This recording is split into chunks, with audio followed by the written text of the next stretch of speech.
Breaking news చూస్తున్నాం. Data చోరీ కేసులో విచారణ వేగవంతం చేసింది సిట్. మాదాపూర్ ఐటీ గ్రిడ్స్ కార్యాలయంలో తెలంగాణ సిట్ బృందం మరోసారి సోదాలు నిర్వహిస్తోంది.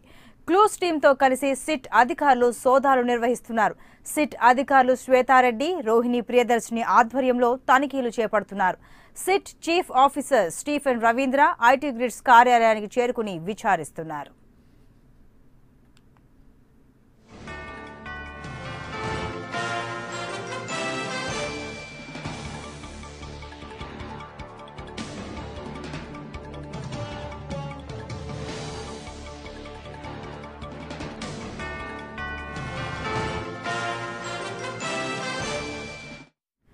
డేటా చోరీ కేసులో సిట్ మరింత దూకుడు పెంచింది. కేసుకు సంబంధించిన కీలక ఆధారాలు సేకరించింది. ఐటీ గ్రిడ్స్ తరహాలో మరో 14 కంపెనీలు ఉన్నట్లు సిట్ అధికారులు గుర్తించారు.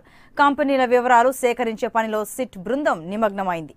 సంబంధిత కంపెనీలపై దాడులకు సిట్తో పాటు ప్రత్యేక బృందాలు సిద్ధమయ్యాయి. ఐటీ గ్రిడ్స్ ఆదేశాలతోనే కంపెనీలు పనిచేస్తున్నట్లు సిట్ అధికారులు గుర్తించారు.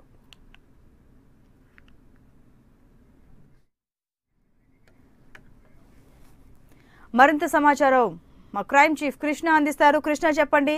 డేటా చోరీ విచారణలో సిట్ దూకుడు పెంచిందని తెలుస్తోంది. కీలక ఆధారాలు కూడా సేకరించినట్లు తెలుస్తోంది. వివరాలేంటి? సంతోషి, డేటా గ్రిడ్ కేసు వ్యవహారానికి సంబంధించి సిట్ దర్యాప్తు మరింత ముమ్మరమైంది. ఇప్పటికే ఈ కార్యాలయాన్ని డీజీపీ నుంచి గోజామా స్టేడియంలో ఉన్న సిటీ సెక్యూరిటీ విభాగానికి తరలించడం జరిగింది. ఇందులో భాగంగానే ఈరోజు స్థానిక రెవెన్యూ, ఆ తర్వాత క్లూస్ టీమ్ తో కలిసి సిట్ అధికారులు మాదాపూర్లోని అయ్యప్ప సొసైటీలో ఉన్న ఈ ఐటీ గ్రిడ్ కార్యాలయంలో సోదాలు నిర్వహించారు. అంతేకాకుండా ఈ రోజు స్టీఫెన్ రవీంద్ర ఎవరైతే సిట్ చీఫ్ గా ఉన్నారో ఆయన కూడా ఈ రోజు ఐటీ గ్రిడ్ కార్యాలయంలో సోదాల్లో ఆయన కూడా పాల్పంచుకోవడం జరిగింది. ఇందులో ప్రధానంగా చూసుకుంటే ఆ డేటా వ్యవహారానికి సంబంధించే కాకుండా సేమ్ ఐటీ గ్రిడ్ తరహాలోనే మరో 14 కంపెనీలు ఇందులో పనిచేస్తున్నాయని చెప్పి కూడా గుర్తించారు. ఇవన్నీ ఐటీ గ్రిడ్ అధికారి అశోక్ ఇచ్చిన ఆదేశాల మేరకు ఆయన సహకారంతో మొత్తం ఈ కంపెనీకి అనుసంధానంగా పనిచేస్తున్నాయని చెప్తున్నారు. దీంతో కేవలం సిట్ అధికారులనే కాకుండా ప్రత్యేక బృందాలను రంగంలోకి దింపి ఆ 14 కంపెనీల పైన కూడా దాడులు నిర్వహించాలని చెప్పి సంకల్పించారు. ఎందుకంటే గతంలో కూడా వెంటనే అశోక్ కొంత డేటాను డిలీట్ చేయడమే కాకుండా ప్రధానంగా కొన్ని ఆర్టిస్టులను కూడా తన వెంట తీసుకుపోయినాడని చెప్పి పోలీసులు అనుమానాలు వ్యక్తం చేస్తున్నారు. ఇందులో భాగంగానే ఆ 14 కంపెనీల పైన కూడా అధికారులు వెంటనే దాడులు చేస్తే డేటా అనేది దొరికే అవకాశం ఉంటుంది. లేని పక్షంలో వారు కూడా ఇదే తరహాలో డేటాని ఎరేజ్ చేసే అవకాశాలు ఉంటాయని చెప్పి కూడా భావించడం జరుగుతుంది. ప్రస్తుతం ఆ కంపెనీలు ఏంటి, అవి ఎక్కడ ఉన్నాయన్న విషయాన్ని గుర్తించడం జరిగింది. వీలైనంత త్వరలో వాటిపైన కూడా దాడులు చేస్తాము అని చెప్పి కూడా పోలీసు ఉన్నతాధికారులు స్పష్టం చేయడం జరుగుతుంది. కృష్ణ, మరోవైపు ఐటీ గ్రిడ్స్ ఆ కంపెనీలో తనిఖీలను నిలిపివేయాలని చెప్పి ఆ సంస్థ యజమాని ఎవరైతే అశోక్ ఉన్నారో పిటిషన్ దాఖలు చేశారు. మరోవైపు ఇప్పుడు కొత్తగా కీలకమైన విషయం ఏంటంటే మరో 14 కంపెనీలు కూడా ఐటీ గ్రిడ్స్ ఆదేశాలతోనే ఇటువంటి చర్యలకు పాల్పడిందనే విషయం వెలుగులోకి వచ్చింది. అసలు ఈ కేసు ఎటువైపు వెళ్తోంది?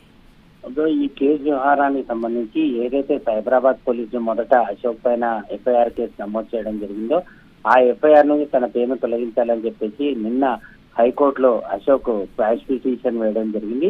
ఖచ్చితంగా ఇది తమ దృష్టికి వచ్చిన తర్వాత కోర్టు ఆదేశిస్తే కౌంటర్ దాఖలు చేయడానికి కూడా తాము సిద్ధంగా ఉన్నాము. ఎఫ్ఐఆర్ లో ఉన్న అశోకే ప్రధానంగా తాము నిందితుడుగా పరిగణిస్తున్నాము. అతనికి నోటీస్ ఇచ్చినప్పుడు ఒకవేళ అతను తప్పు లేకపోతే ఖచ్చితంగా అతను విచారణకు హాజరు కావాల్సి ఉంటుంది. అతని స్టేట్మెంట్ రికార్డ్ చేసి వదిలిపెట్టే వాళ్ళం. కానీ ప్రస్తుతం గడువు కూడా పూర్తయిపోయింది. మరో పక్కన కోర్టును ఆశ్రయించి నాన్ అవైలబుల్ వారెంట్ తీసుకునే సమయంలోనే అశోక్ క్వాష్ పిటిషన్ హైకోర్టులో వేశారు. కాబట్టి ఖచ్చితంగా దీనిపైన కౌంటర్ కూడా దాఖలు చేస్తామని కూడా చెప్తున్నారు. ఈ 14 కంపెనీల వ్యవహారానికి సంబంధించి కూడా ఇప్పటికే పూర్తి వివరాలు కూడా తాము రాబట్టడం జరిగిందని తీర్చి స్పష్టం చేయడం జరిగింది.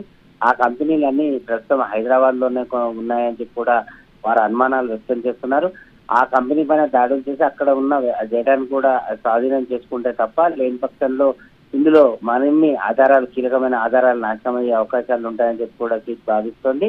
ఈ ఐటీ గ్రిడ్ కంపెనీల వ్యవహారానికి సంబంధించి ఎవరైతే ఉద్యోగులు గతంలో 4 వ్యక్తులు పోలీసు విచారణ ఎదుర్కొన్నారో వారితో పాటు కంపెనీలో ఉన్న ఉద్యోగులకు కూడా నోటీసులు అందించడం జరిగింది. వీలైనంత త్వరగా నోటీసు అందుకున్న 24 గంటల్లో ఈ ఏదైతే కోశామా స్టేడియంలోని సిటీ సెక్యూరిటీ వింగ్ కార్యాలయంలో ఏర్పాటు చేసిన ప్రత్యేక కార్యాలయానికి విచారణకు హాజరు కావాలని చెప్పి ఆదేశాలు కూడా జారీ చేయడం జరిగింది. Right Krishna, thank you.